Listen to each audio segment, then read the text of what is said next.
Hey, what is up, Soul Warriors? I am your host and creator of this Recovery Soul Food podcast, and I'm here for this Saturday night live soul session. I'm Reverend LC, and I am grateful and honored, truly honored to be here. It's been a while since I've gotten to be here with you fighting COVID and last minute cancellations and stuff. So, you know what? I'm so excited to be sitting back in this seat and giving you all the gift of tonight's amazing episode with author, speaker, and spiritual leader Jonathan England. We talk about so much in this episode, and it will really enhance it all if you make sure that you download his free book or go to YouTube and make sure you subscribe and listen to that book, If I Die Before I Wake. It talks about the 5 levels of spiritual awakening, basically, subconscious healing. And it also not only talks about Jonathan's struggles through early childhood identity building and story creating, and how that led him into a life of addiction and jail and, into recovery and then awakening. But it also talks about our global awakening. This book was written 6 years ago, and it predicted the global awakening that we are in the process of right now. And we also talk about what's to come in these seasons of awakening as the world is going from level 2 to level 3 or out of level 1 to level 2. If you are watching content like this and you're resonating and doing your work, let me tell you something, you're ahead of the curve, and you have a mighty, powerful purpose to help other human beings that are going to resist this awakening, and those that will begin to be newly coming in. You are meant to help illuminate the world, and this episode is going to let you know exactly how, and to give you some powerful inspiration, information, and motivation to start doing your own leveling, to start being able to look at your life from another dimension, from another divine insight. Because really, what we talk about in this episode is so absolutely true and vital to humanity as a whole, but mostly vital to your discovering your internal happiness, knowing that that is the only true happiness that is available here. So let me get some stuff out of the way. Jonathan and I had some scheduling, so we recorded this episode just a couple hours ago. So I'm going to be premiering it with you right now live. So Jonathan will not be live in this episode, but I'm going to sit here and maybe get in the chat with you and be able to chat back and forth and talk with you. And I'm excited myself to experience this again. My body is still vibrating on a whole nother level. My bones were just shaking because I knew this was so divine. All right, so let me get some housekeeping out of the way and get you right into it. Let me tell you something. The Sober app is the most amazing app to hit the recovery, sobriety scene, and they are under construction. In the meantime, for free, you can download the Sober app in your Apple iStore and your Google Play Store and enjoy 2,500 hours of amazing conscious recovery and so much more content and groups. So make sure that you go to your app store, download the Sober app.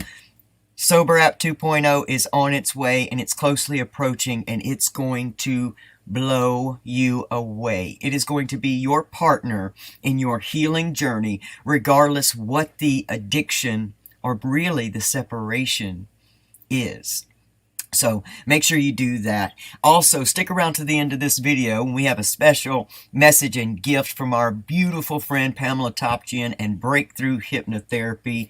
She's got an amazing gift for this Recovery Soul Food audience, and I love sharing it with y'all. And don't forget, go to Amazon and pick up Pamela's amazing comeback story, I Didn't Come This Far to Only Come This Far, where she also talks about her levels of awakening and how your dream life is right on the other side of what looks like your opposition.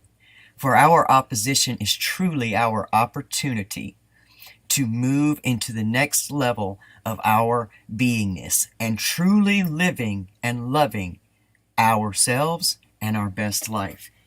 It's available. It's amazing. Pick that up right there. Amazon.com. I didn't come this far to only come this far. Just type in Pamela Topchian and take a look at her art and all the beautiful things she's doing. She's an amazing human being. Huge part of my life, my healing. I love this woman, and you will too. You will see yourself in her and her story.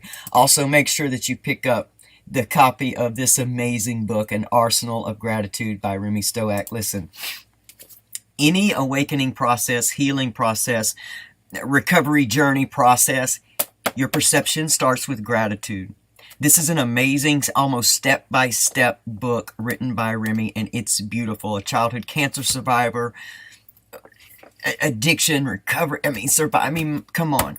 This book is amazing. Right now, you can change your life for under $20. That's the honest truth. You can change and start to awaken your whole life and purpose for under $20. So go to Amazon also and get Arsenal of Gratitude, and follow Remy Stoack on Instagram. He's amazing. We're getting ready to write a workbook on gratitude together. There's so much coming in the very, very near future for Recovery Soul Food and so many other beautiful collaborations in human beings. It's going to blow your mind. So get ready to heal. We're fixing to take you into this global awakening and help you thrive. Trust me, believe me, hang with me. And also, I'm taking Jonathan's advice, and you're going to see this in the episode today. And I'm going to put this out there. If you enjoy our content here at Recovery Soul Food, consider you can help us keep going and growing by becoming a monthly supporter on anchor.fm/Recovery Soul Food. There's packages there for all budgets, 99 cents, $4.99, $9.99 a month, and you can also make a one-time donation. This helps us just continue to grow this message and get it out to more people, because people are hurting and hungry for real healing. Not the surface level healing, not the old paradigm of what we've been told happiness and healing is. That's why I've entitled this episode, Happiness is the Path. There is no pursuit of happiness. Happiness is already here. And that's what we hear, me, Reverend LC, and everyone I partner with and talk about. That is their philosophy as well. That has been their process. And we want to take you to true soul healing.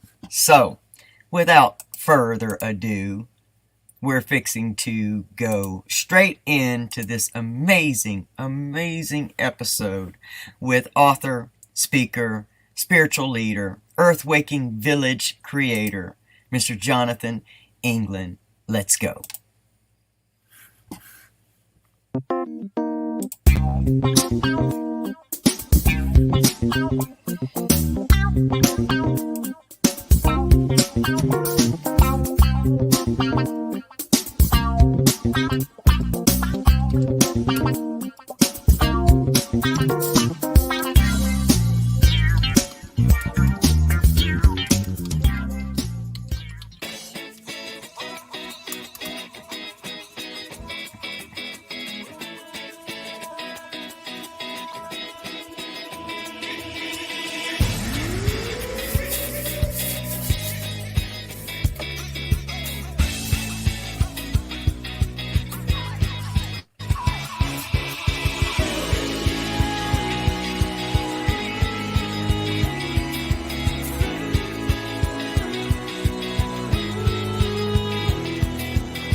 Hey, what's up, Soul Warriors? Welcome to this Saturday Night Soul Session live with me, Reverend LC, and I've got an amazing guest here tonight. In fact, you're watching this amazing moment happen for me. Mr. Jonathan England is an amazing author and spiritual leader and real life recovery warrior as well. We're going to get so far into his story tonight that you're going to realize that there is hope from every level that you can be in life. You know, the darkness can't be so deep that there is not an amazing way to just be the light. And I found Jonathan England's book, If I Die Before I Wake, 2 years ago, when I was being shaken out of this life that I had built for myself. I had a clear purpose.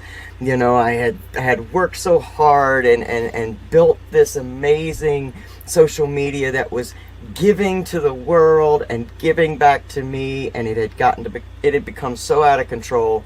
I started losing my home. My wife had a heart attack. There were just all these things that were shaking me to stop. And stopping that, I knew I was being called to step away. So welcome, Jonathan England. We're going to get into this conversation right now.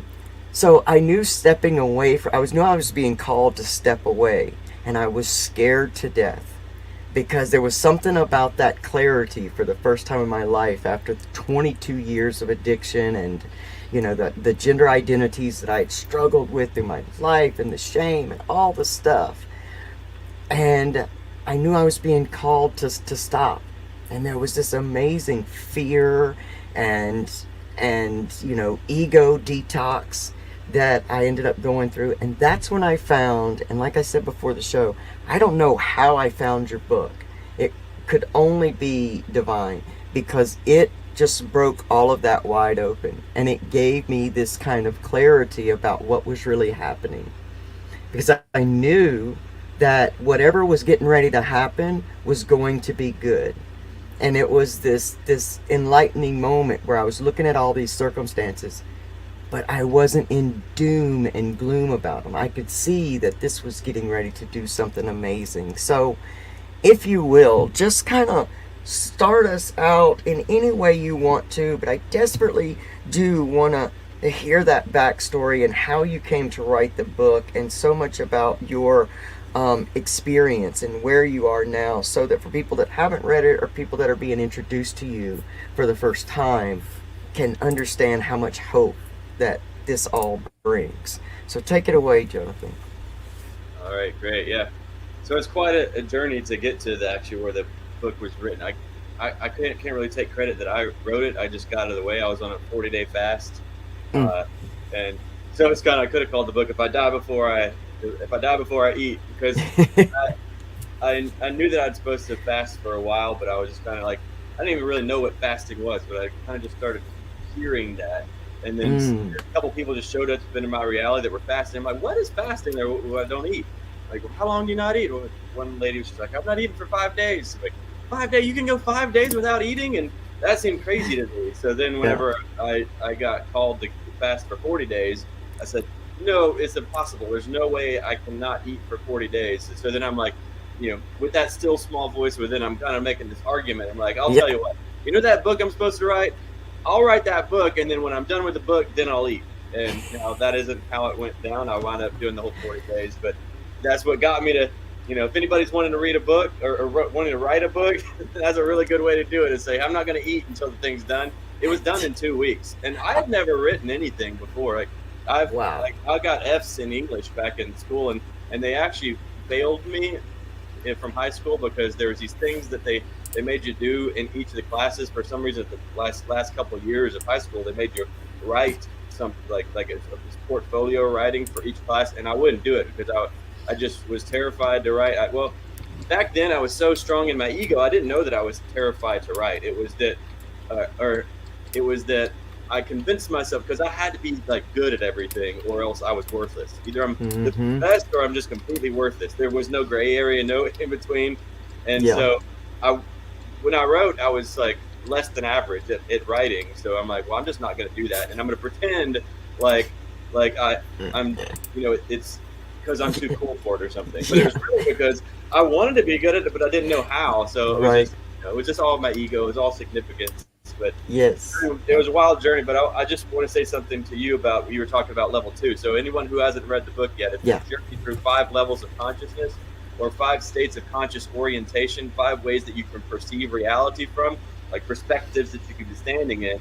And so you transcend each of the levels. Transcend doesn't mean the previous one behind it, means to carry it with you. So you get lessons in each level, just like if you've ever played the video game Zelda. In Zelda, if you try to skip a level, you can skip the levels all you want, but you got to go back down and get a weapon that you needed, or a key, or a tool that you had in a, so you can't run past it. So they're all nested inside of each other. One's not better than the other. It's all part of the experience.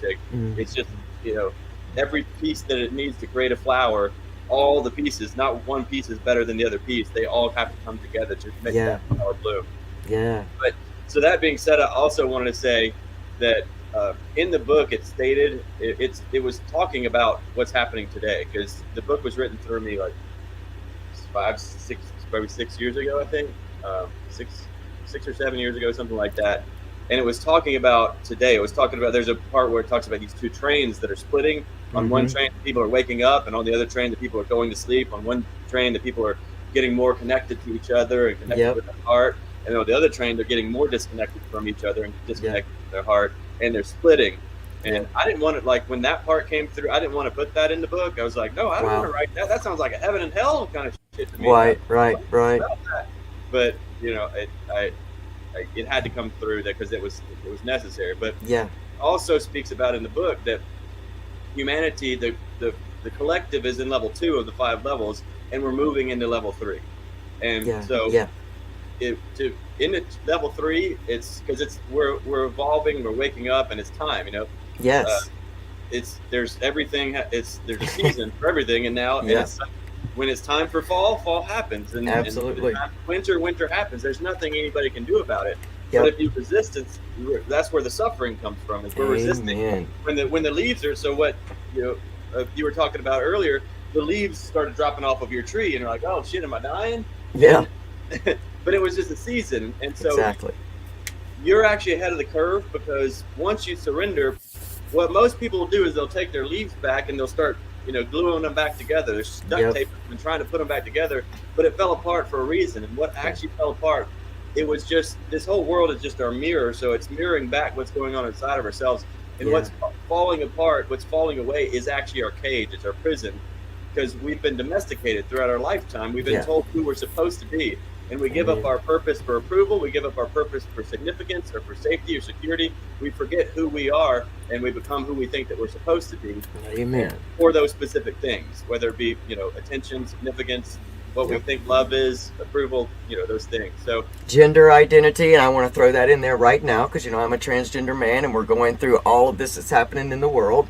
That was also a big shaking up of me, of getting in there and realizing, oh wait, I almost did it again.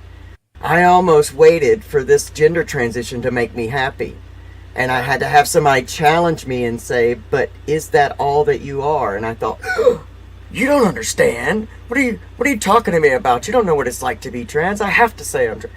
And then all of a sudden, now it's in this place where I'm just like, I don't, like none of this. The happiness is already there. So happiness is the path. So continue. But I wanted to bring that up so people understand that even the stuff going on right now with gender, there can be trans human beings that are trying to pull their leaves back, and they're being very staunch and pushing to fit in this box that it's beautiful for you not to fit in.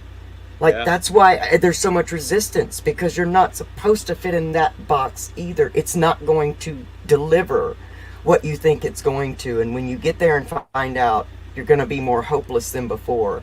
And that's what I see. I don't want to happen for people. So, sorry, I didn't mean to interrupt you. That's it. Perfect. Because we leave what is real in the pursuit of what appears to be. Amen. So, all I need is within me now.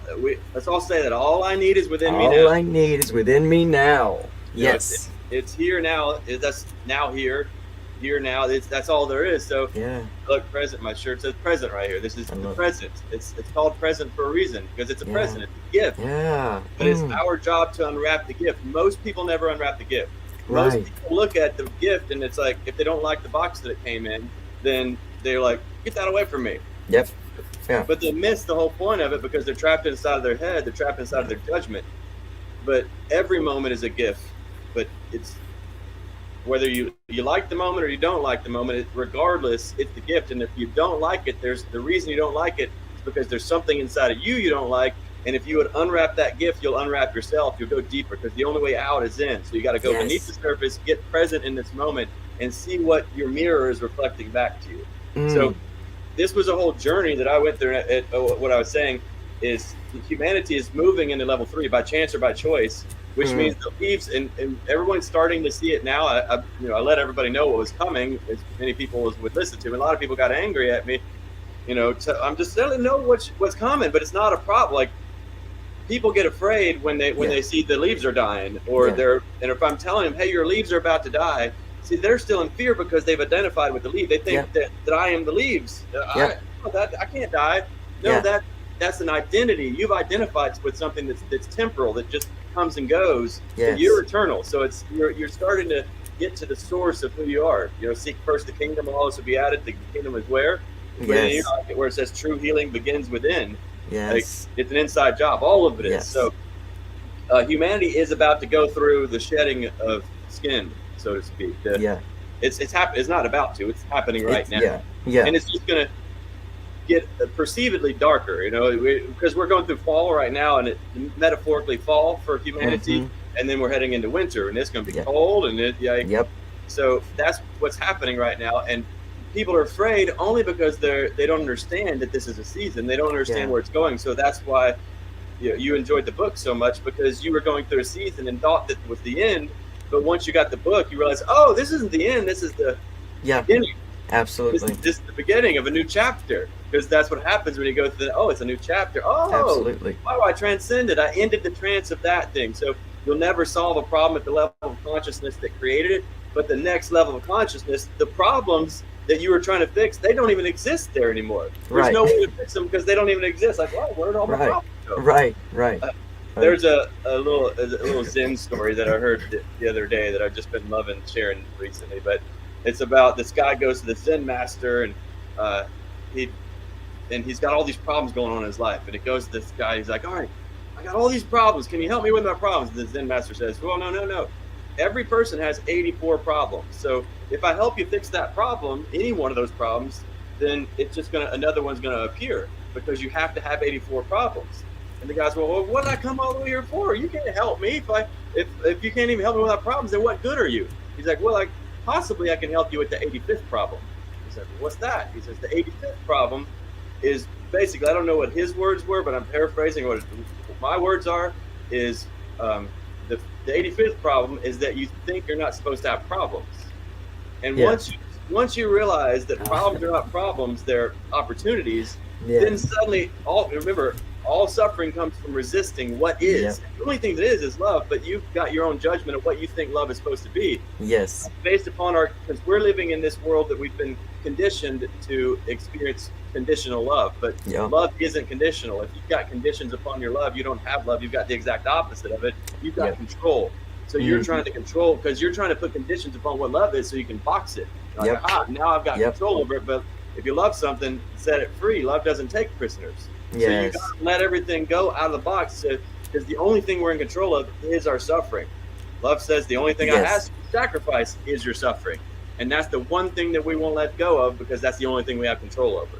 So I'll kind of share my story, I guess, on I'll go through maybe all the levels quick. I don't know where we're going to go, but we might draw. But I'll just share the story on how I got, how it all happened. So when I was a little kid, I had an older brother who had muscular dystrophy, which is a terminal disease. And I knew he was going to die. My parents had been preparing me my whole life for him to die. And then when I was 12 and he was 16, he died. And in that moment, up until that point in my life, I thought that I was I had this belief that my feelings don't matter, because my brother, his life was already shitty enough. So, right? Who am I to have any problems when he's got, stuck in a wheelchair and, can't even feed himself. So who am I to have problems? Obviously I can't. And then my parents, they've got a son that's going to die, and that's the worst thing for a parent. And so who am I to complain about anything? So I shoved down all my feelings, and I was like a robot. I literally didn't even know that I had feelings. I didn't know. I'd see people get angry, or I'd see people get, and I'm like, are you faking? I didn't have it. I just numbed it out so hard. And then, but when my brother died, an identity died, because I was the one that was supposed to fix the problems, I guess. Like by, you know, like I subconsciously I thought that if I could just save my brother, I could save my family. Now they'd got Mm. divorced and everything, but obviously, like one, I couldn't save my brother because that was not. It's not like it wasn't my job. It's not. Right. He was supposed to die. It was that was Right. supposed to happen. Right. So Right. another little phrase that just popped up when I was saying that is, we each moment is inherently meaningless. It doesn't have any meaning on its own. We assign the meaning to the moment, and the meaning we assign is what determines our experience of that moment. Yes. So it's not that my brother died that sent me in this oblivion spiral into darkness. It's that I thought my brother wasn't supposed to die. Mm. I believed my brother wasn't supposed to die, and so I was resisting what is, and that spiraled me all the way into darkness. So that was the beginning of my journey into hell, basically. And so what happened in that moment when he died, I was like, well, life is meaningless because I don't have any purpose. That was my only purpose, and how could there be any meaning to it if my brother was in a wheelchair most of his life and he dies at a young age? He doesn't really get to have a life, so life's meaningless. There is no God, because if there is a God, then then I hope there's not a God, because he's punishing me and my family. There's something we did wrong here, so hopefully there's not a God. If there is, then let me have a talk with him, and we're if I'm gonna have to figure out some way to whip his ass. If there is. And the third piece was that I had failed love, because this was my shot. Like, this is all I could do. Is like I was spending my life trying to save my brother so I could save my family, and now I can't save my brother, which means I can't save my family. And then that's when it just started to spiral out of control, where suddenly life was meaningless. I didn't think I mattered. I didn't think anything mattered. And with a belief like that, then where do you think that you go? And it went dark. So then it started out with just me, rather than because I'd never made a B my whole life, and now all of a sudden I'm making D's and F's all the time. So that's how it began. And then I'm trying to figure out, how I could possibly be happy. So I'm looking around at the world, like, who's happy? And none of them were happy. Nobody was happy. I didn't know that nobody was happy because I could only see the surface. I never could go beneath the surface. All I could see was surface, because that's all I thought I was. Absolutely. And so, and I'm trying to, the happiest must be the most popular people. So I try to figure out how to, hang out with them, or be, who I needed to be so they would like me. And that just, again, I'm getting further and further away from my source, from who I am, and further into this illusion of who I think that I'm supposed to be, these identities, this ego. And so, and then, it then led to where at some point I just got to where I'm just blackout drunk every, at least 5-6 nights a week. Blackout, not a little bit drunk. And the reason it was blackout drunk was because I was an all-in kind of guy. So if I'm going to go, I'm going to go away. But another piece of it was because the drunker I got, the less I was trapped in my head. The more I could actually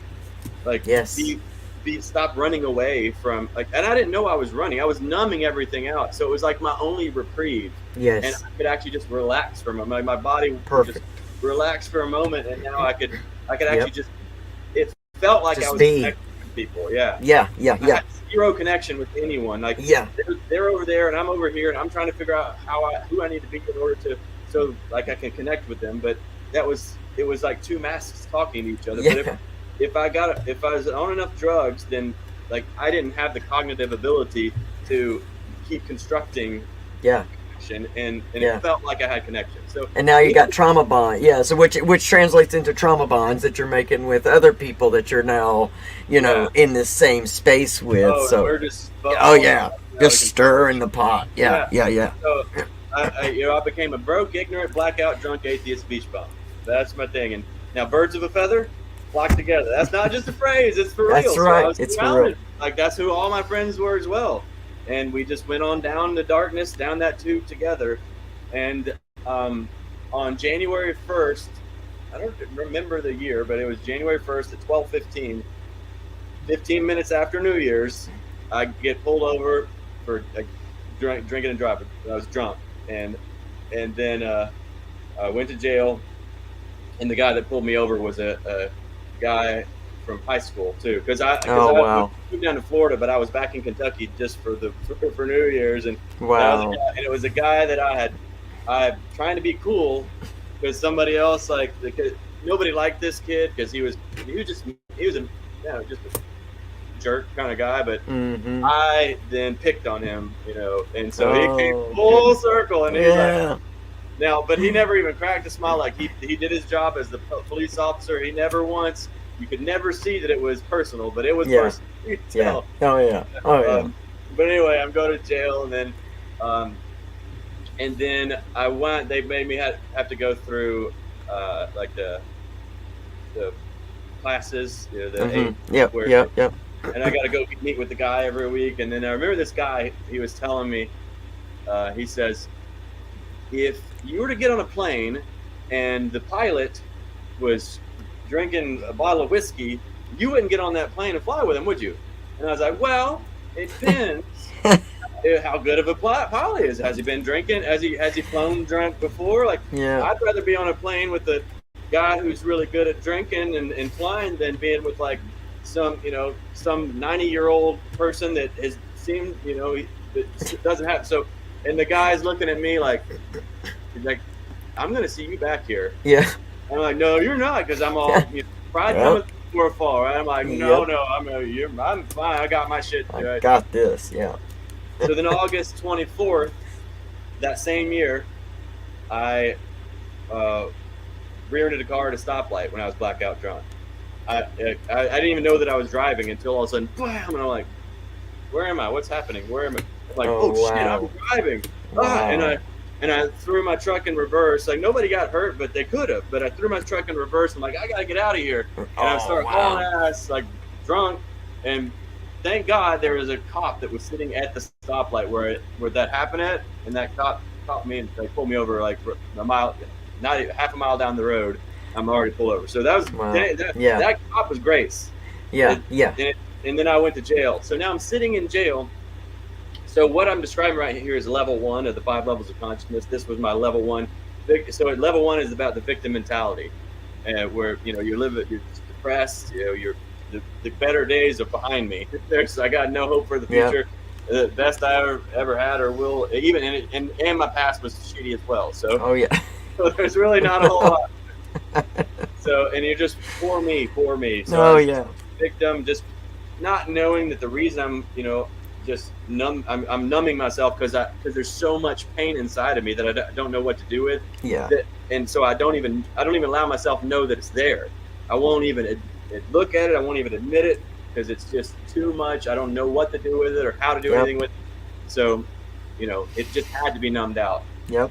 And so that's why I was doing that. But so I'm sitting in jail on August 24th, sobering up, and suddenly I'm like, I can't run. I can't numb it. They don't give me nothing to numb it with.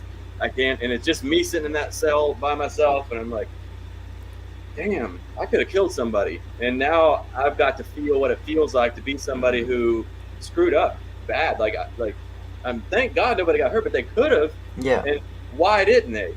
And I'm sitting there, but not only that, August 24th is my mom's birthday. Oh, so wow. Here I was, this kid, my whole job as a kid was to make sure it's not any worse for my parents and my family than it already is. And now here I am on her birthday, and the only person I had to call is who? My mom. Yep. No, I can't call her on her birthday, but I don't want to sit in here forever. I only get one phone call. What am I going to do? That's the only person I can call right now. So I called mom, but I was sitting there and I had to be there with myself. Yeah. And it was, it was dark. I was having to face the darkness. But what was wild is this little North Star appeared. And what it was, it's not what you would think it would have been, but it was, John, you could have killed someone.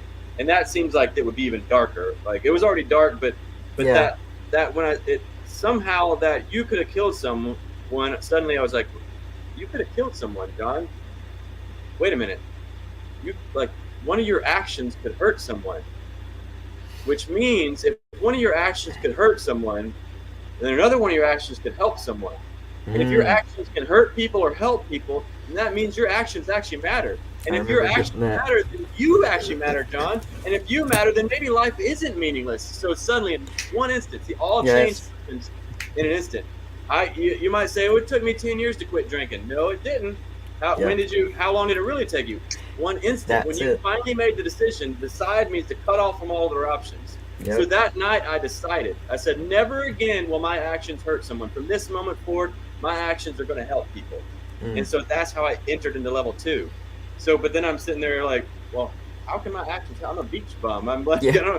what can I do for anybody? I can't help anybody or anything.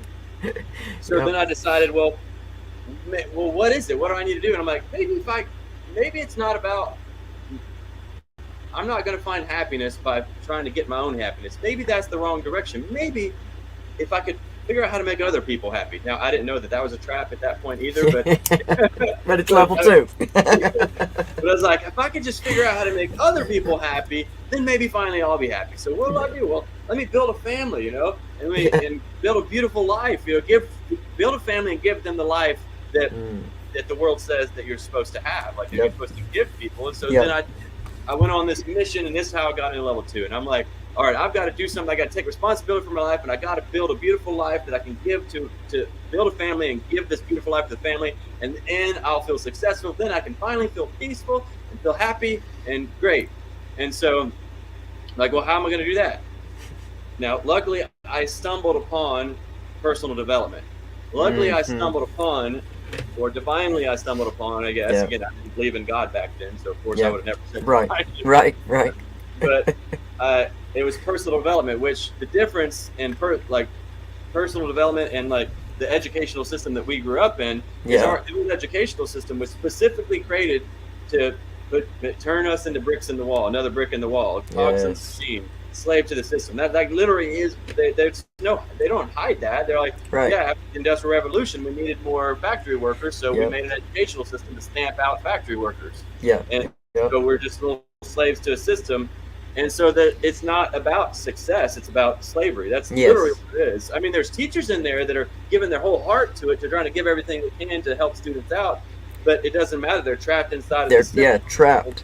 And there's nothing they can do. Like no matter how hard they try, they can't liberate anyone because they're in the prison themselves. Absolutely. And don't even know it. And like Harriet Tubman says, I freed 1,000 slaves. I could have freed 1,000 more if only they knew they were slaves. Yes.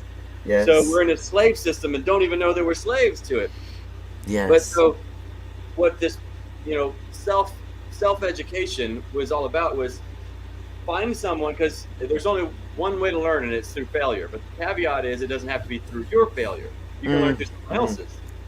And so if somebody has been where I am and got to where I wanted to go, and they could like repeat that pattern, then now they have a recipe. They got a blueprint. They got a path.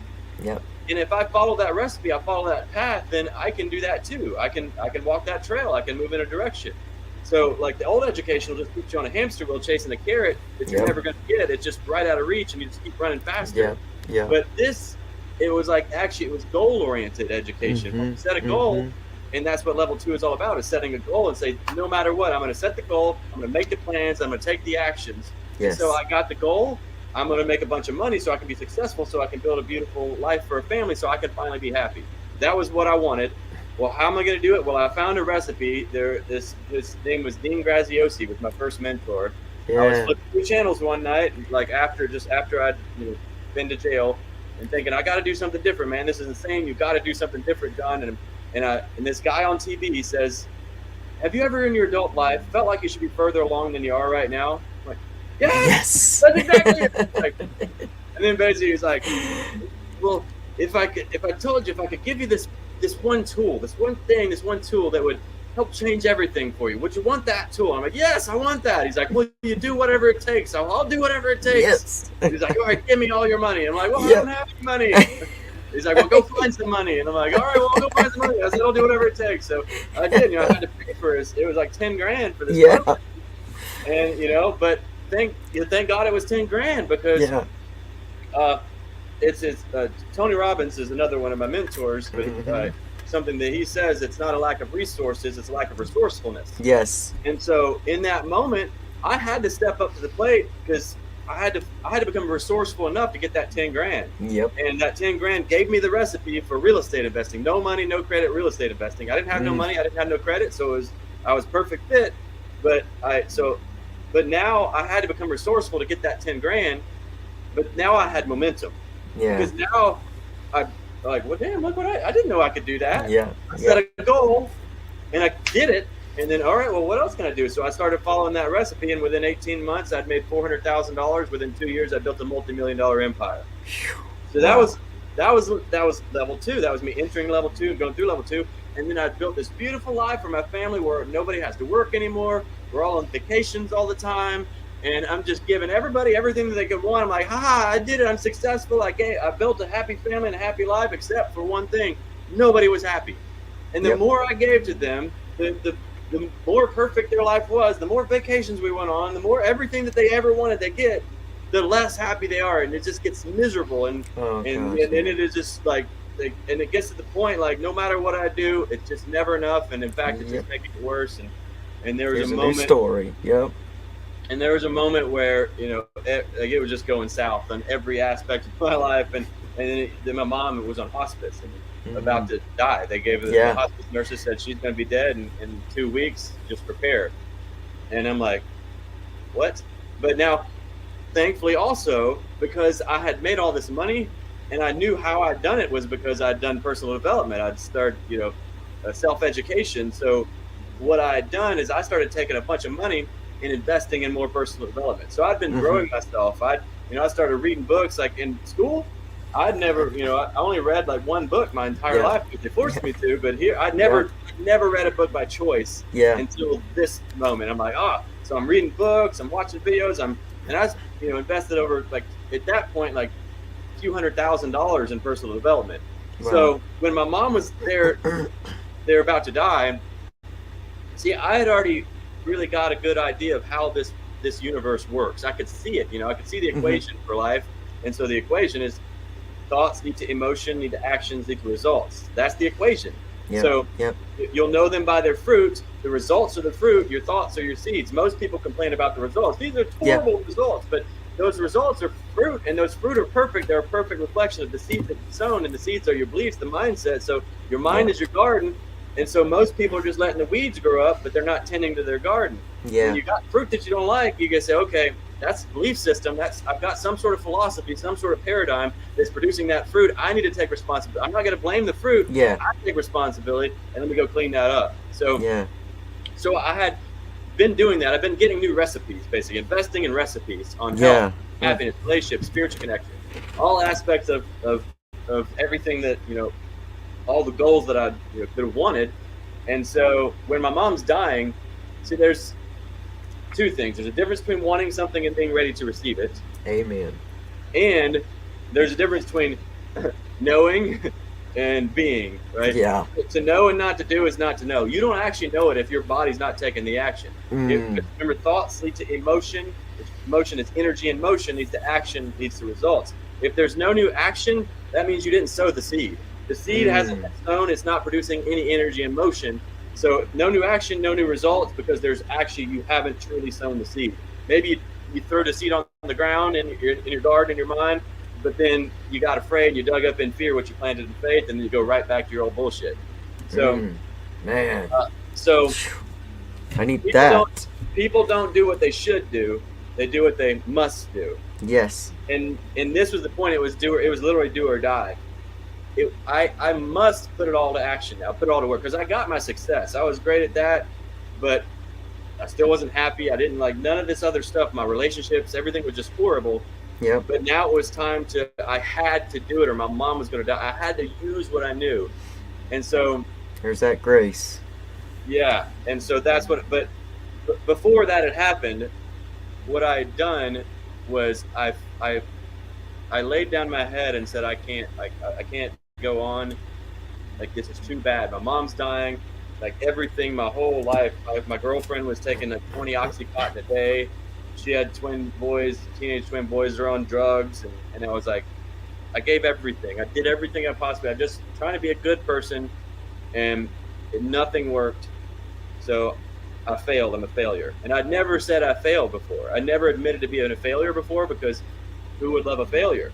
And I was just still trying to get love. And I didn't know that I was still trying to earn my love. But not knowing that love isn't something that you can earn, it's something that you are, I was still trying to get it. Remember, we leave what is real in the pursuit of what appears to be. I was leaving love in the pursuit of love and had no clue that was happening. So suddenly I lay down my head, I said, I failed, I'm a failure.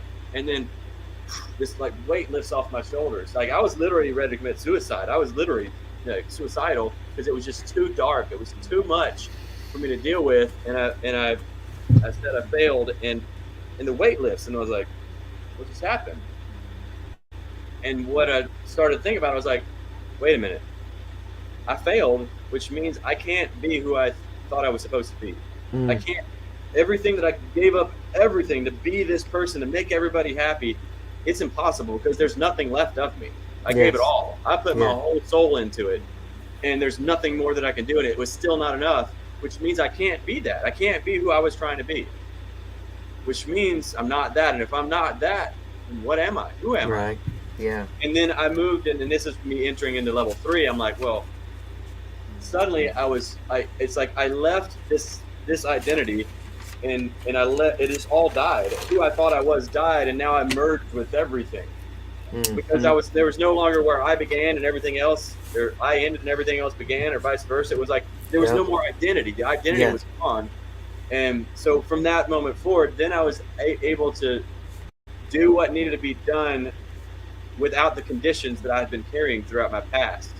So previously, here's another thing, another little phrase. We do the wrong thing so long that the right thing feels wrong. Yes. I was getting blackout drunk every night for so long that when I stopped drinking, it felt wrong. My body's like, no, you got to get your drink on. Like, it's like, no, but you're not going to have any friends anymore. You're going to lose all your friends. Like, if you better get out there, like, look, they're all at the bar. Where are you at? You lost everything. Like, so it all felt wrong. Yeah. But it was what I needed to do for, my next step of evolution. And it wasn't like, I'm not judging that season or that chapter. Right. Thankful for all of it. Yeah. Thankful. Because how could I have this perception? Yeah. I couldn't know who I am if I didn't know who I wasn't. Absolutely. And so I lived a life of giving up everything to be who I wasn't. And now I can see who I'm not. And I got so far away from who I am that I could really see who I am really well. I'm like, oh, as I started getting closer, like, oh, I could see me from every angle. Yeah. So that was the journey. So that was level 3. And then level 4 is when I just started overflowing, because I had everything that I was looking for. It was inside of me, It's a happiness. There is no path to happiness. Happiness is the path. Like, so I became happy. But it was just remembering that I already was. I just was leaving my happiness, trying to get it. And so I was in the present moment. And then from the present moment, things started to emerge from me. And that's when I started to overflow like joy and love and peace into this world. And then it brought me all the way to, this moment where I moved into level 5, but I won't dive too deep into that. You read the book if you want to really deeper. But for sure. But then after I'd surrendered level 5, which is just not my will but thine be done, I'm surrendering over, because level 3 you leave the picture, so like you're not trapped inside this little identity anymore. It's like John went away. But then level 4 I moved back into this identity, but now now this identity wasn't so that I could get anything anymore.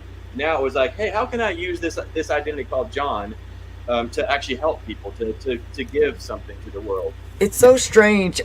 Just real quick, if I can say something about that, because I really want to hear what you have to say about it. It's so strange that time between level 3 and maybe the level 4, because it seems like, that's where I am with identity kind of at this point, where I'm feeling like, but there's like that step back into it, like you say, like there's this moment between these levels where it seems like in some ways you're there with level 4, and in other ways like you're still here in level 3. Is that part of the process that's kind of natural? If you transcend, because now what happens is when it's time to go to the next level, it's kind of like you're faced with circumstances that you could reverse and go back Yeah. to the previous level. You could actually Yeah. get smaller. So if you're chilling in level 3 and it's time to go into level 4, because in level 3 you're just being. You live in a cave or go live in the woods. Yeah, And everything. yeah. Like, dude, literally, I became homeless again. In level Yeah, an RV. Yeah, I Yeah. came homeless and bought a travel trailer. Yeah. So Yeah. so that's what happens. But then there's a moment in time where it's okay. Now it's time to move on. And Yeah. at that moment, you either transcend that level and become something different, or you go back to what you knew. Like, well, Yeah. so you'll go back to level 2 and you'll start, manhandling life again, and not thine will, but mine be done. I'm gonna make Yeah. sure I get this stuff done because I have to take. I got to survive. Yeah. And so Yeah. that will happen, or Yeah, you transcend and go through it. So there's going to be like the action, because level 3 is about be. Yeah. Level 4, then the action comes from the being. Level 2, when you're in level 2, you're acting so you can Yeah. So to you be. can be. You're like, I'd really like to be happy, so I'm going to do whatever I got to do so Yeah. I can be happy. And level 4, you're level 3, you're being happy, and then level 4, you start acting because you are happy. But if you like stagnate, if you try to stop, like, no, I'm just going to be happy, now all of a sudden you've lost your happiness, and so then the world is going to start to cave in on you. It's going to start to reflect it back to you that you lost your happiness because it was time for it to overflow. And so all these there's these moments in life where you get to the fork in the road, and that humanity is in a fork in the road right now. Oh gosh, yeah. It's time to go to level 3 and let go by choice, but most people aren't doing it, so they're reverting back. So most people are level 2 is the success level, and that's like the end of the game, and they've been working at it. Look, I'm going to succeed, but what most people are about to do is, because they're about to hit the brick wall where no matter what you do, it's not going to work. Yeah. And so they're going to drop back into level 1. Most of people will drop back into level 1 and return to victim. I've been working my butt off, like setting my goals, and I got me a good job, and that job's gone. Yeah. I got everything on my vision board. Yeah. My bank account's been built up, and now all of a sudden your electricity bill is $1,000. What shit? Like, your food's like $2,000. Like, well, damn, there went my bank account that I built up. So so now I'm a victim again. Poor me. There's nothing I can do. They go back to level 1 versus going into level 2. So that's why the book is so important to have. Like, so it's like you see these lighthouses, so you know where you are. And you're like, oh shit, okay, this is not a problem. So back to the 85th problem is that, so we said everyone has 84 problems. The 85th one is that you think you're not supposed to have problems. Yes. Once you realize, hey, I'm supposed to have problems, because problems aren't problems, they're opportunities. It's only a problem because I'm afraid that this is the end of something that I wanted, but it's not. It's the end of something, but it's the beginning of something else. And so the adversity is the opportunity. It's the new door for you to walk through. But most people are like, I'm terrified of what's on the other side of the door. So you'll go back to the old room that you were in previously to get further away from the door that's just showed up to you right now. Because you don't know what's over there. You know what's in here. You don't know what's over there. And like, I'll go back to where I came from rather than going to wherever that leads me. But it's always going to be something beautiful on the other side, as long as you keep moving forward. Absolutely. And it becomes a part of what you expect as well. And being in that level 1, that victim consciousness, you keep experiencing so much more victimization, because that is part of that belief. That's what you're expecting of that future moment. And so we fight it so hard, and we'll say, oh, well, I know what this misery is, so I'll just go back to this, because that misery out there I don't know. But you're so right. It becomes this moment of realizing that, oh, I'm in control of my suffering, and the opposition is the opportunity. And it seems like in that shifting between maybe levels 3 and 4, they don't seem like these big massive catastrophes anymore. It's like now you're seeing that, and you're thinking, oh, this does look like, it looks like, and people will tell you, oh my God, your life's falling apart. And you're like, no, it's falling together. It's falling into place. Even more. Yeah, even more. Oh, gosh, man, keep going. It's important to watch that, because it's that shift from 3 to 4. I mean, they're all difficult shifts. No doubt. But because once you get into level 3, because what you do, the truth changes on different levels, right? And what you do to win at one level will fail you immediately the next. Like what you do to win in level 2 is going to fail you in level 3. Yes, it You're like, is. I got to set the goal, and I'm going to get there no matter what. The moment you say no matter what in level 3, you are effed. I know. But then in level 4, you actually have to set a goal again. You have to, you got to go, okay, that's where I'm headed, and you have to move towards it. It's in a no matter what style. I mean, it will be like a no matter what, like, okay, that's where I'm going. But this time you're not going to get something, you're going to give something. I'm going to give this no matter what, but it's purely from a giving state. And not that outcome place, not that place of controlling the outcome. Yes, in level 4, you're not doing it for the fruit. You're like literally you just love watering the seeds. You like sowing the seeds and watering them. You tending your garden. You love tending the garden. You're not like, if I tend this garden, then I'm gonna get a fruit. No, you're just tending the garden because there's so much love in you that you want to pour out, and if the garden is where you go to give. And so that the garden is this whole life, and then where are you going to give to? And you just start giving, and you set the goals for every like when you're gardening, cool, every day at noon I'm going to go out here and I'm going to water this plant, and so you give to that plant. I'm going to go dig up these weeds over here, and you're doing it, but you're loving the action. So faith without works is dead. So level 3, you're just in faith. Like it's not time for any sort of works. It's you got to get being, because we're indoctrinated, domesticated to believe that we're human doings and we're loved for what we do.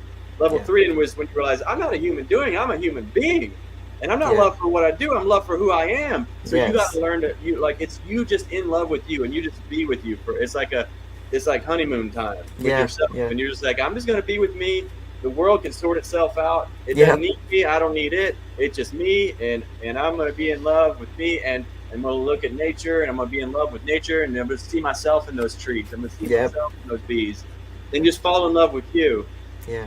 But then when it's level 4 time, that's when it's like, okay, now it's time for me to build a garden, metaphorically. Now it's time for me to start sowing some seeds, like create something that's going to produce for others. It's not for me. I get mine wherever, but I'm going to produce for others that are on the journey behind me. Those people back in level 1 are starving, and they need, like, they don't know, they have no idea how to create a garden. They don't know any of that stuff yet. So you can help them. You're going to help the people that are behind you on the path. So you're always holding on in front, and you're holding on behind. You're giving somebody a hand up while you're getting a hand up at the same time. That's what this whole Recovery Soul Food podcast is that this is the time that I just want to give it back. So I've got just this one quick example. So I've got this really great friend. He's been an amazing mentor, and he asked me, and I talk about what I want to see happen with the podcast as far as reaching people in these ways. And he always has this question. He goes, well, is that going to pay pay the bills? Not in a damning way, but in a way like he's asking me, like, well, can that pay your bills? And I'm kind of in that place where I don't really know if it can. That part doesn't matter, much right now, because I can't see it. So that's I want to give it.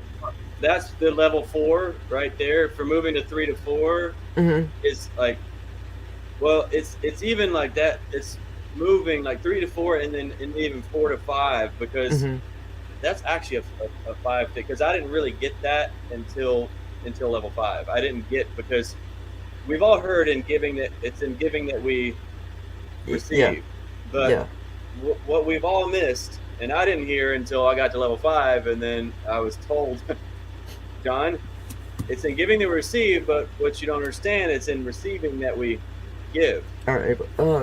And I'm like, what do you mean? What does that mean?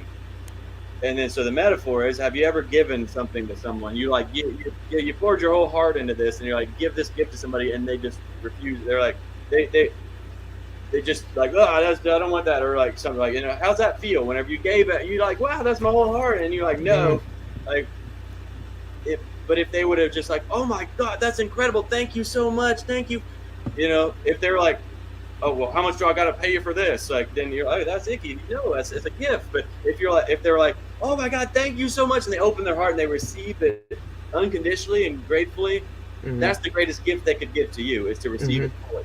Yeah. And so what we've done, like what to go to the next level, is you stop giving to get and you start getting to give. So you start to receive, because your level of giving is capped at your ability to receive.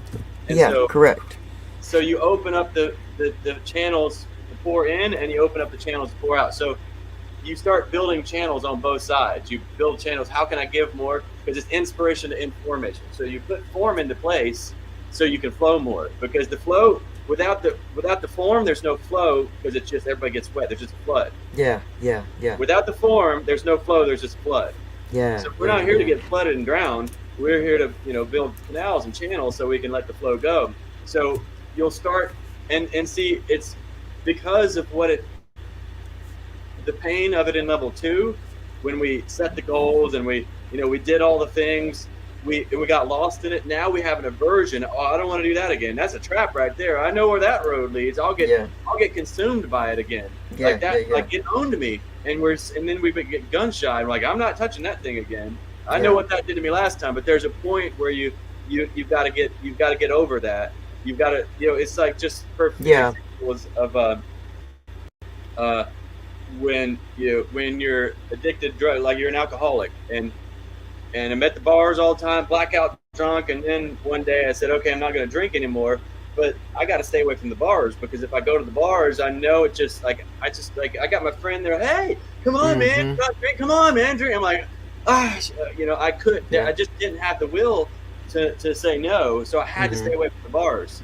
So now, before I had an attachment, an addiction to the alcohol, attachment to it, but now I have an aversion to it, but I'm still controlled by the alcohol. If I go to a bar, that means the alcohol is deciding where I can and I can't go. It owns me. So that's what happens when you were in level 2, then you got to level 3 by letting go of the level 2 stuff, but now you've got to go. You can't run away from the goals. You can't run away from the the receiving, because before you were literally, like, we were giving from a scarcity place, because we were giving to get. On this next level, I'm not trying to get anything. I'm getting for one reason only, so I can give.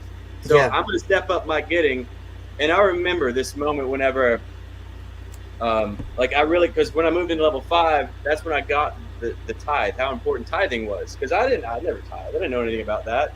And what had happened is I started tithing, and I could just feel like, oh, and how it happened was, there was this guy who's a little bit, I think he's a little bit younger than me, when I was down at my darkest time, and he was a pastor at this little church. It was only like 30 people there, and it wasn't much of a church, but when I walked in there, I just felt so much love. And then the guy, I didn't have anything, and the guy knew I didn't have anything, but he saw something in me, and he started he knew that I was going through some tough times, and he's like, hey man, can I just like take you out to the movies, like buy you popcorn, drink a popcorn or something? And I'm like, well, sure, it'd be nice to have, because I didn't have any friends. I lost everybody, because this was when I went from level 2. Once I stopped level 2, when I was giving to get, well, then all the people my whole world that I built around me was consuming me, because it's like, okay, you're giving to get. Well, you can't get unless you keep giving. So all of a sudden, my entire world was like, come on, you better give to me. So if you want anything from me, you better give. And so everything, my whole life, including all my relationships, once there was nothing left of me, they all left. They were like, oh, well, I can't get anything out of you anymore, so poof, I'm out. And so, but this guy shows up. He didn't want anything, because I didn't have anything to give, and he just wanted to give to me. And I'm like, that's weird. So I received it. And there's more stories, more moments like this one, that it took a couple of them before I finally really got it. But so this guy, he just was giving to me by taking me to the movies, just to be a friend.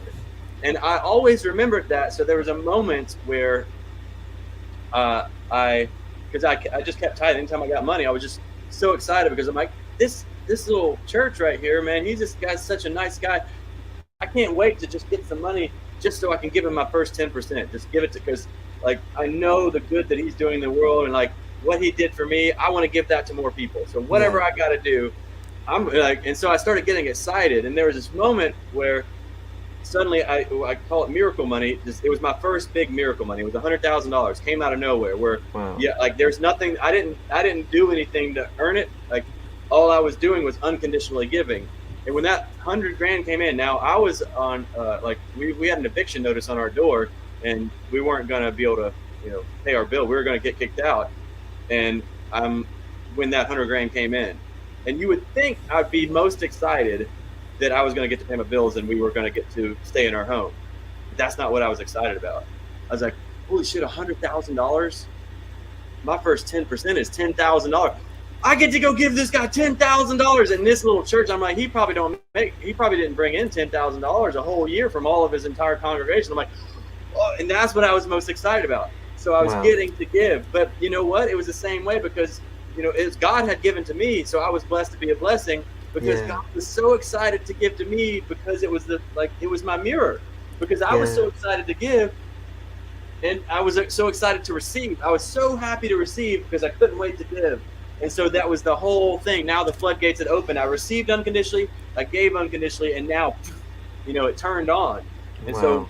so we've got to be taking the actions and know what is my contribution, and you do it. Like I loved your video that you played when we started that, the little intro. I was Yeah. like, dude, this is incredible. What a gift. I mean, it just made me happy. I felt it. It was like just a beautiful gift. So like, don't let that stuff go away in level 3. Like you can let it go away for a minute so it doesn't have you, but like keep doing Yeah. that. Those are Yeah. things that what you put into that was I could feel the love and the joy in that intro. Like Wow, that's awesome. that's a gift. It made me happy. So That's so awesome. anyway, Thank you. hopefully all Thank you. that was helpful Yes. to see. Oh my gosh, yes, without a doubt, because it further let me know kind of where, like, as I've been listening to your story, like, it just without even effort, it kind of reflects back to me. It's almost like, golly, this guy's lived this life, and I can see each one of my moments in that, and even the stuff we haven't talked about. You touched on so many of the things that are already present in me that are starting to kind of be that light. And that's what I prayed for before we did this, before we even did this. I was spending my time in prayer to just be connected to you, and I said, I want to have that. I want to get that and be able to give that as well, and it just be like this mirror, because I know the things that I need, other people are going to need as well. And so I can't wait to know how many people that all touched, after this gets shown, because there's going to be so many people standing in the same place, and you're the guy with this channeled message and this experience and this willingness to give and share that showed up to be the guy that just helps, so many just go right to that next level. Like it's that last thing you need. You're the one that showed up too, because like what I said earlier is you're ahead of the masses of humanity are about to go through that where everything stops working. Like no matter what you do, you're level 2ing it, you're working your butt off, giving everything you got, and then suddenly it just stops working. And you try everything, but nothing works. And that's where humanity's about to head. So a leader is someone who goes first, but also a leader is someone who brings certainty in a world where there isn't any. Mm-hmm. And so because you've already been the path that they're about to go through, it's going to be some darkness and like just crazy stuff going, but you're going to be so certain, like, oh, I know where you are. Calm down, everybody. It's okay. Yeah. You're in a season. The leaves are supposed to be falling right now, and you can help the people out of their suffering. You're ahead of that journey. So you're an incredible gift for humanity right now. But it's in giving that we receive and receiving that we give. Do you have is there a button anywhere where somebody can click and make a donation to you or anything? No. Oh, come on, put it up. You got to get some way. So y'all, anybody who's watching this, I'm telling you right now, humanity needs this message. And so money is a magnifier. All it does is it's not money. Not once in history has money ever corrupted any person ever. Now in our past, when we thought that we weren't enough, then we'd get money, and all that would do is magnify the not enoughness. And so sometimes we would leave our integrity, trying to get enough, and we wouldn't care so much about the people. Like all of us had been there somewhere in our life, and so now we're afraid we can't trust ourselves with that. But Yeah. you must trust. You've got to be able to trust yourself. You've got to say, okay, look, I went down there, I went down that road, I smacked into that thing, and now I learned my lesson, and now I've got to get on that horse, and I've got to do it the right way this time. Yeah. And so money didn't corrupt anyone or anything. All it did was expose the corruption in you, and then when you smacked up against the wall, that's what had to die in you, so you could actually fulfill your destiny. Now that you're not coming from scarcity, like that I'm not enough anymore, now you like, I am enough. You are enough. Everyone is here enough, but you've made it past that part, and now it's time that you've got to open up that channel so your message can get magnified. So money will magnify that message. You've got to open up. You know, get over yourself. You know, and I'm speaking to everyone. You know, I'm speaking to you directly, but I'm speaking to everyone. Anybody who's hearing this, get over yourself. Don't let your significance get in the way of your service. And your significance will be, you know, because you're worried about who you were in the past, or how much pain that you went through working your butt off, and like how you got lost in it. Just stay focused. Keep your eye on love. As long as you keep tether off and keep your eye on love, love will feed you and give you what you need. But you've got to allow that to happen. You've got to, because most people are blocking their blessings. You're blocking your blessings because you don't think that you deserve them because of who you were in the past. Yeah. Who you were in the past, that wasn't you. That you know, there's aspects of it that are you, that transcended, that you brought with you. So you got a mess that became a message in this world. But that message has to get magnified now more than ever. So you got, somehow you're gonna get you need to get like at least like a PayPal link or something. I'm doing it. Anybody who's watching this, y'all go. If you think this is something beautiful that has helped you, and you see the beauty in both of our hearts, like, magnify this. You don't vote at the polls, you vote with your dollar bills. Go make a donation, give so that this can be given. Wow. And that's a gift for anybody who gives. When you give, that's a gift for you, because now you've unconditionally given to something that you believe in, and guess what that did? Now you're open to unconditionally receiving. The floodgates will turn on, but unless you block it, unless you don't think that you're worthy, if you only think that he's worthy or I'm worthy, if you only think that, then you'll block the blessings. You got to unconditionally give and open the floodgate. Hey, I'm worthy too. I'm worthy for the gift that, like, because when you give to something like this, it spreads out into the world. Yes. And now your children get more of this. Your grandchildren get more of this, the good, nourishing, the life, right? It comes back to life. So everybody, listen to what we just said there. Wherever you are on your journey, wherever you're on your path, give more. Don't receive less, give more. Don't give less, receive more. Raise your level of giving, raise your level of receiving. Wherever you got a bigger dam block, open that thing up and keep the whole thing going. So that's where everybody needs to do right now. Open up the floodgates, take your hand off the wheel, stop trying to control life, and just allow yourself to unconditionally give and receive love, abundance, peace, joy, and then suddenly wherever you go, those things are.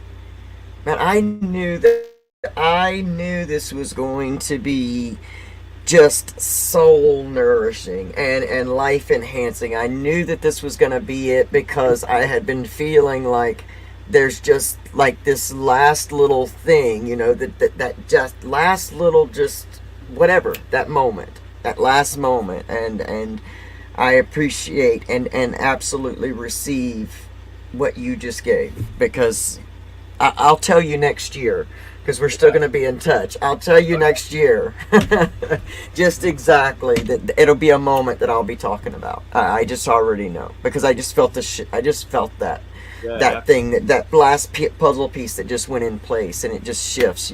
When you ask for clarity, you have to be open to where clarity comes from, not have an idea about where your clarity is supposed to come from.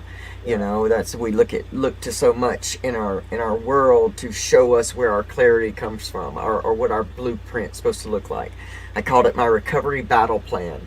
And as I started going through levels of recovery and awakening this whole discovery of self, the battle plan started changing every single time. So you call it blueprint, I called it battle plan. It was just it came together.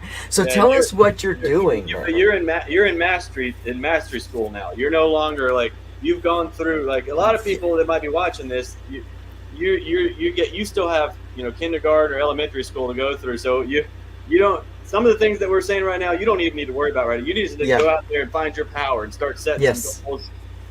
If you've already been somebody who's set goals and you got some success, you did some things, and then it started to crumble on you, then you need to be listening to what we're talking about right now. So find yourself. That's why the book is so Yes. good. Find yourself in where you are. Be honest with yourself about where you are. It's not you're not no somebody's not better than you because they're at level Right. 5 and somebody That's else. important. Yeah. Because it's all part of the journey. Like I'm looking, I got a bunch of fruit trees like right here, and if the one mango is right before the other mango is right, does that make the one mango better than the other mango? Right. No, it's just a different time. So you don't Yeah. rush the mango, but hey, you need to be right faster. No, it's just part it's right on time. It's everything's Yeah. we're all right on time. Oh yeah, that's Absolutely. great. Link. That's my book. Y'all, you can download the book for free. Yeah, you can listen to it on YouTube as well. I've got Jonathan's YouTube channel up as well. I listened to this book. I've read the book, and in probably every E level it's got. I'm gonna have to buy my copy now to add to my collection. But I've read it in every E place, and now it's on YouTube. So I listen to the book at work, and it's one of those books that will be with you throughout your entire journey because it kind of evolves in you. And it's like every single level that I've gone through with this book, it's gone with me, and it has just been another kind of enlightening place. I'll hear something different because it's time to hear and relate to something different. And so it's an amazing book.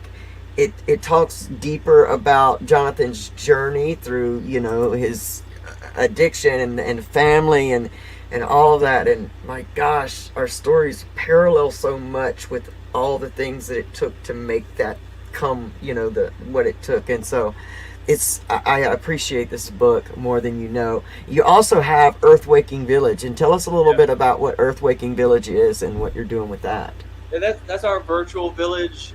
So I'm here in Costa Rica. Actually, we have a physical village, and we're planning on building these all over the world. We prototyped our first one here. The first one is done. Where it's because where the world's going is everybody's completely dependent upon their government or this artificial sick system. And so it's time to sever that dependency because the ultimate form of control is dependency. So most people are slaves and don't even know it because they're slaves to the system because that's the only way they can survive. But so in these villages, we got food, water, shelter, energy, community, and purpose.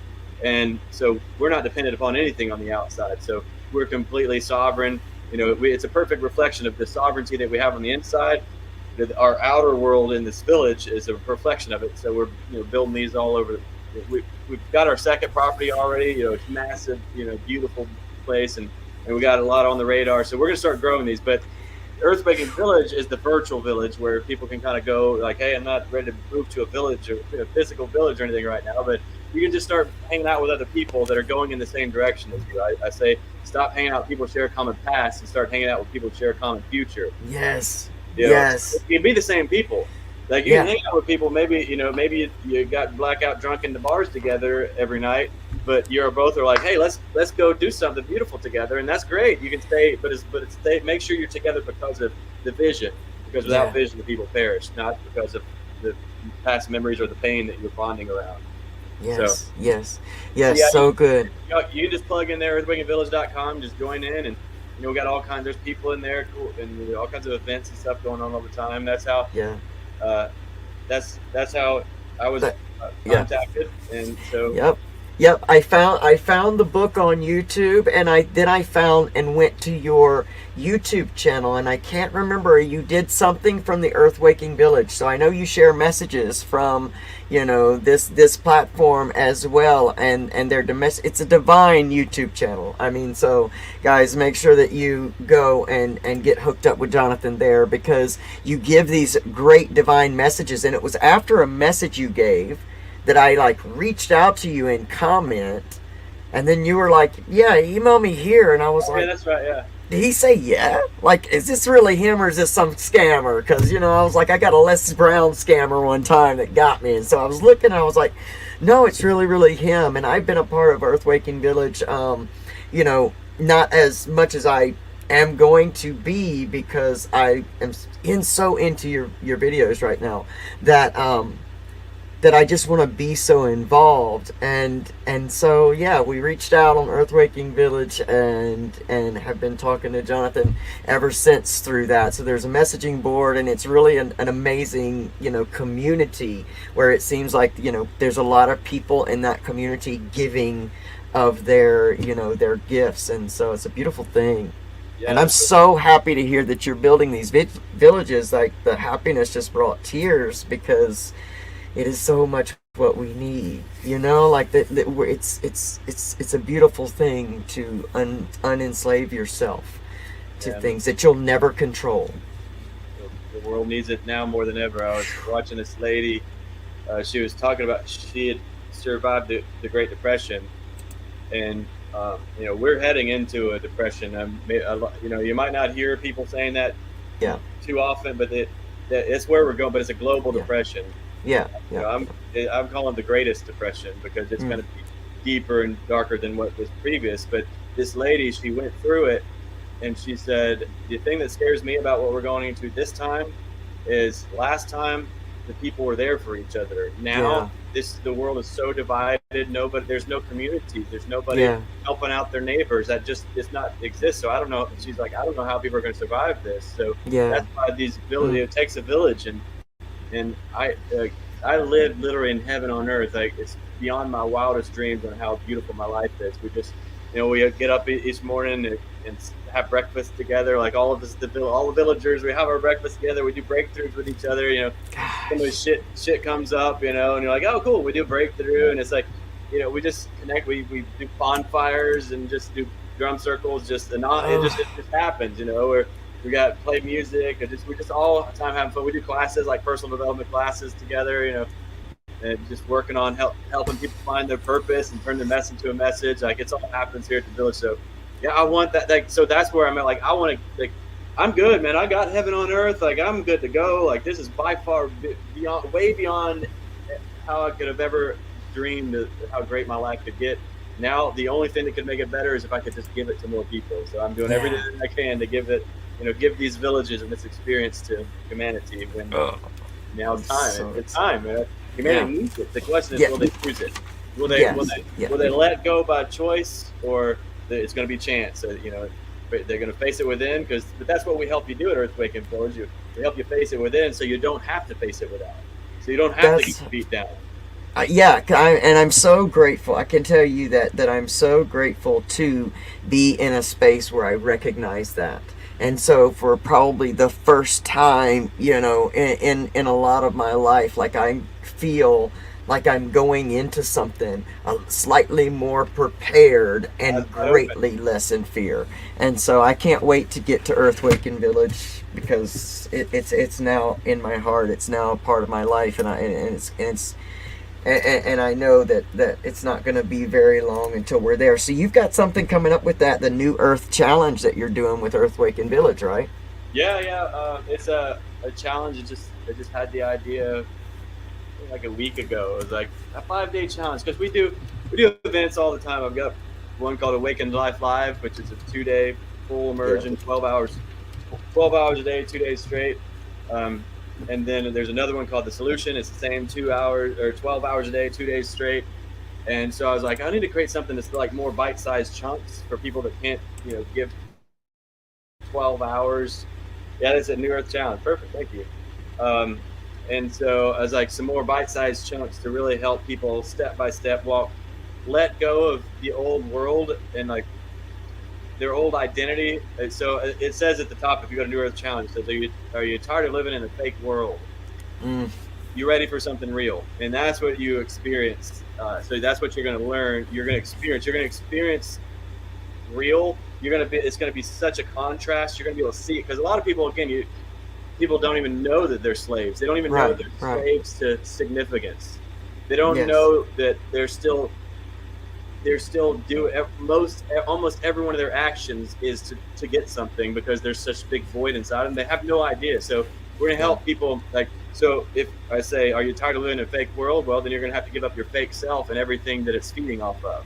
So, but we're gonna hold your hand and help you get through that, because our fake selves, if we got any addictions, whether it's drugs or alcohol or Netflix, porn or anything, whatever the addictions are, whatever it is, that's coming because you feel like there's a void inside of you, but it doesn't exist. It's not true.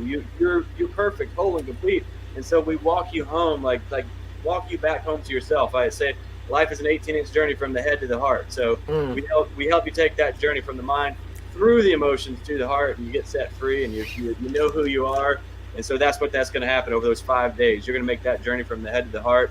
You're going to let go of the old world and the old identity, who you thought you were supposed to be, and you're going to remember who you truly are, and you're going to get to meet all your soul tribe. Yeah.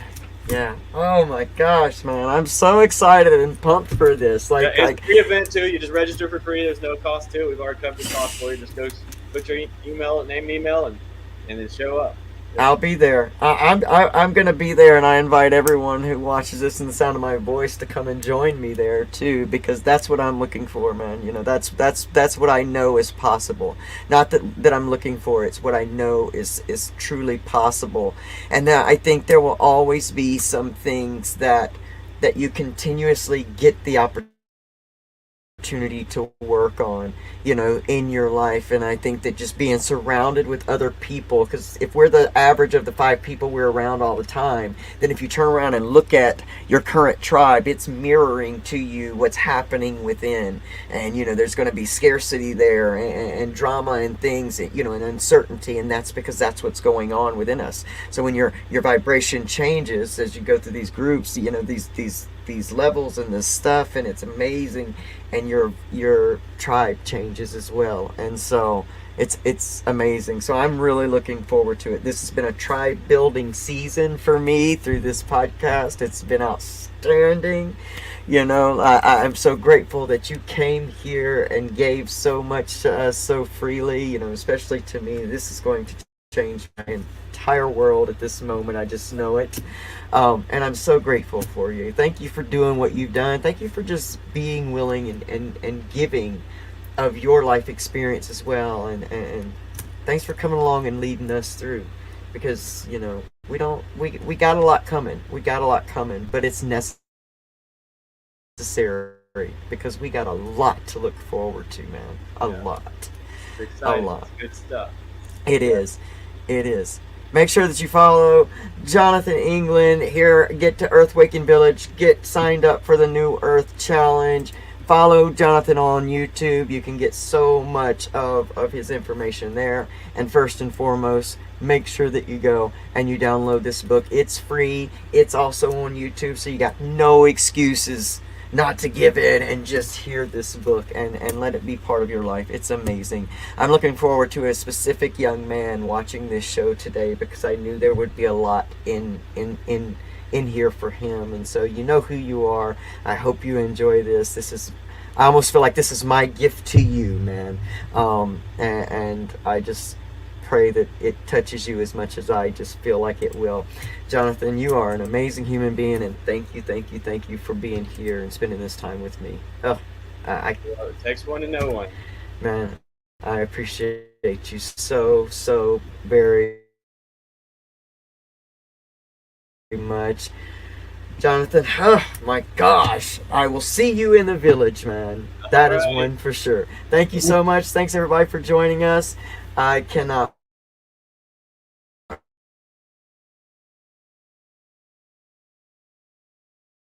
wait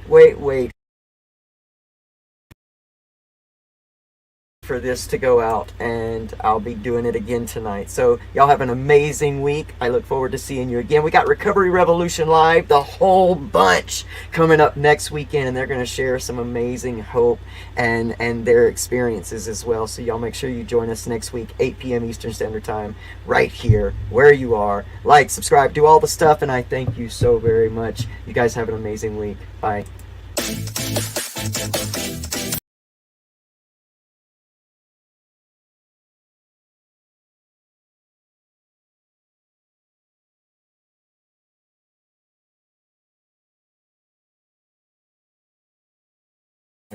So was that not full? I mean, I told you it was going to be like full of information and amazingness. And I pray that you will watch this episode over and over and over and over and over, because there will be so much in here that will continue to sow into your life and give to you and your healing for as long as it stays in creation. And I know that it will for mine. I mean, look, it's really the bottom line. We're all really searching for this happiness, and in everything, if we step back in moments like this, when we're given the opportunity to look at things from a different perspective, and we kind of step back and look at our lives, we can see that the majority of the suffering that we have truly experienced have been because of resistance and attachment, and that 85th problem where we have, like Mary Huffman is a recovery warrior that has taken her loss of her daughter to overdose and turned it into a gift. I mean, she would never have chosen that or wanted that to happen. But there's that difference between suffering for it and staying in level 1 with that situation, and or turn around and taking it, what can I do with this pain that can now come full circle and help someone else? That means that human being, that Amber, her daughter, did not just lose her life in vain. It meant that this is now a platform in which Mary stands on the wings of Amber to now spread this as a message. And it's happened in my life, with the addiction recovery, the abuse, even the gender transition. These are all things that so many people in the world are going through. They're suffering through because they're so identified. And I'll say this again, because we are also live in the Transgender Mentor YouTube channel. We, as transgender human beings, are fighting to fit in a box that is going to also keep you imprisoned. And if we could step back and understand, we are fighting to be accepted for something, but we're missing the fact that we are all human beings seeking connection in a system that is trying its best to keep us distanced and separated.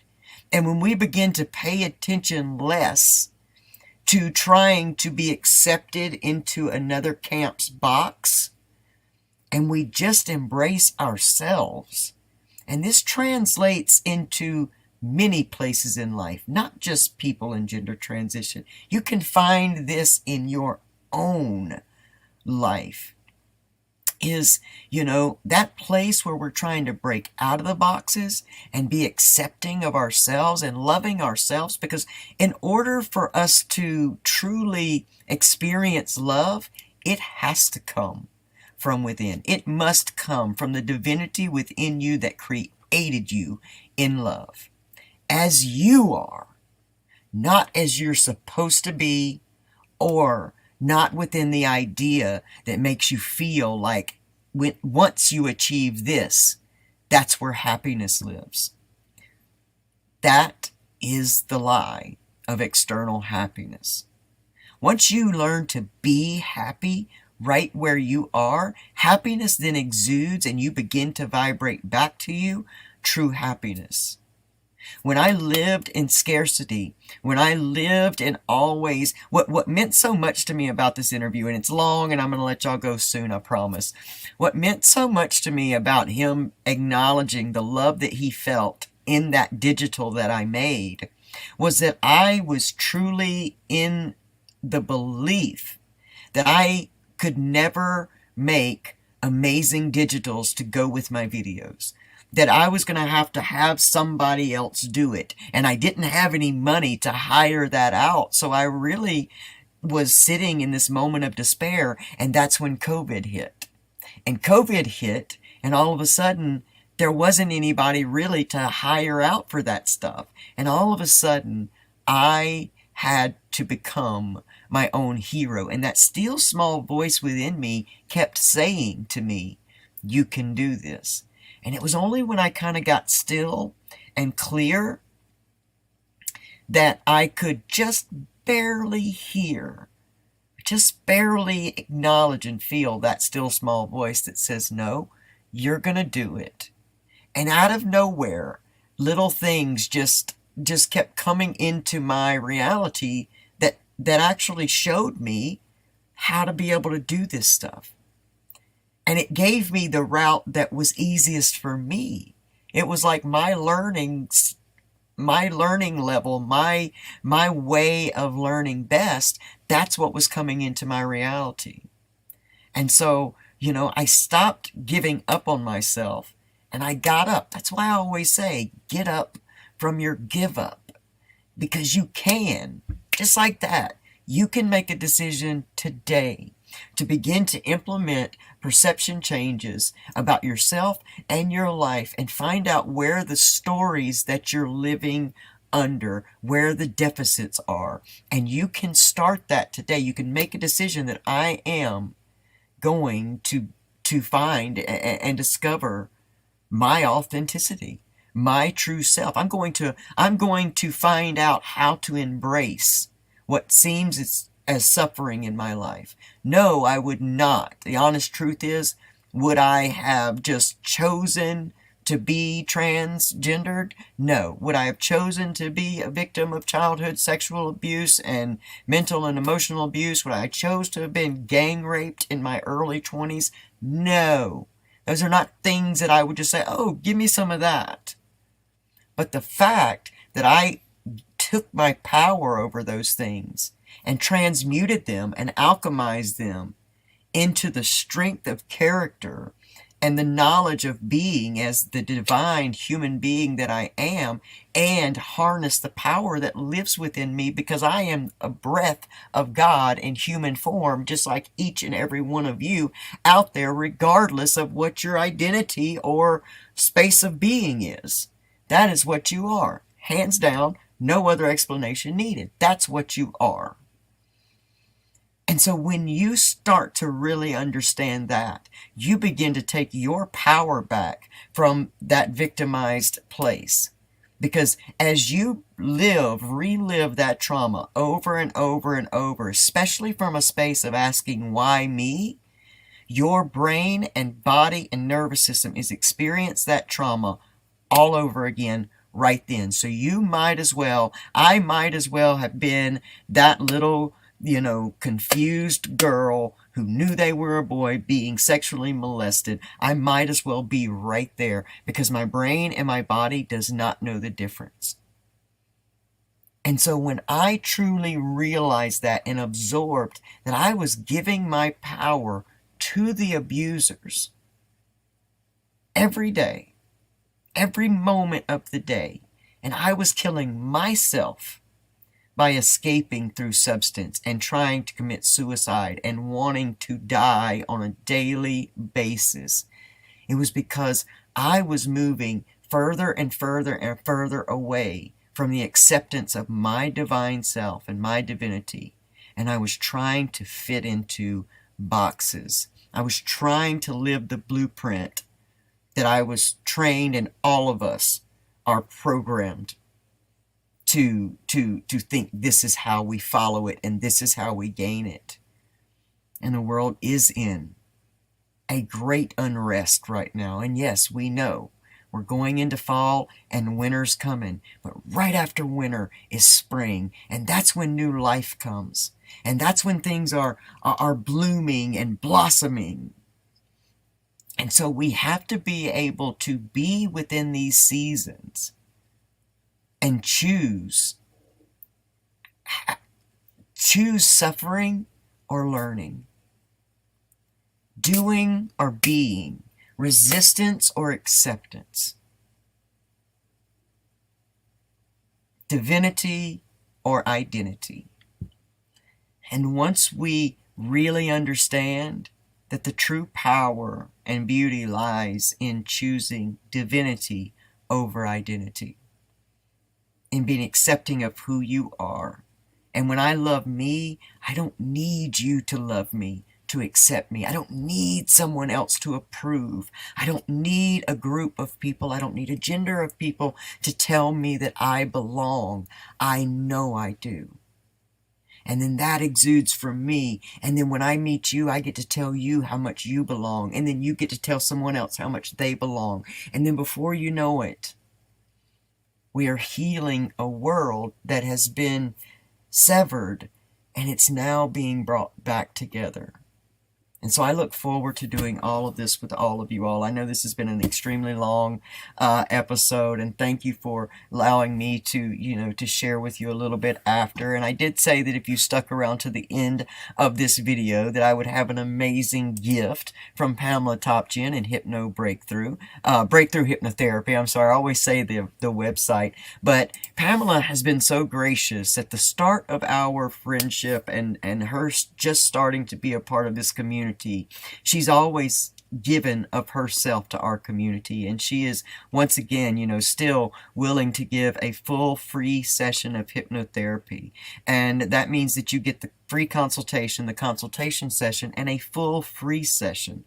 And within that, there is enough in that really to start speaking to your subconscious mind, to get through all the chatter of that conscious mind, the media, the all the things, and to speak down to that deeper part of yourself. And Pamela is truly operating within her divine gifts when she is doing this. And I want to tell you something too. Pamela's an amazing resource. So don't let some kind of scarcity excuse like, well, I don't want to do it because I won't have the money to keep doing it and all that stuff. Don't do that to yourself. Step out in faith. Reach out in faith and do something that invests in you, your core, your healing, your beauty, your acceptance, the truth of who you are. And just like Jonathan was talking about, you open the floodgates. When you move away the dam, then things begin to flow. And it's generally the beliefs of scarcity and lack that keep us dammed up into poverty. And so I urge you, reach out, hypnobreakthrough.com, mention Recovery Soul Food and Reverend LC, and you can take advantage of that full free gift, that session with Pamela Topchin and Breakthrough Hypnotherapy. Y'all, I have been so blessed today to spend time in Jonathan's energy, to spend time in your energy, and to be able to gift to you all what has been such an amazing gift to me. I hope y'all have the most amazing week of your entire lives. And make sure that you come back next weekend, 8 p.m. Eastern Standard Time, because I'm going to have the whole Recovery Revolution crew, J.R. Weaver, Brett Morris, Ashley, Jace, everybody who's doing that amazing work of Recovery Revolution Live, they're going to be right here with us. So y'all show up here live, Facebook, Twitter, everywhere we are. You can be too. I love you guys, man. Y'all have an amazing, amazing week. Thanks so much. See you later.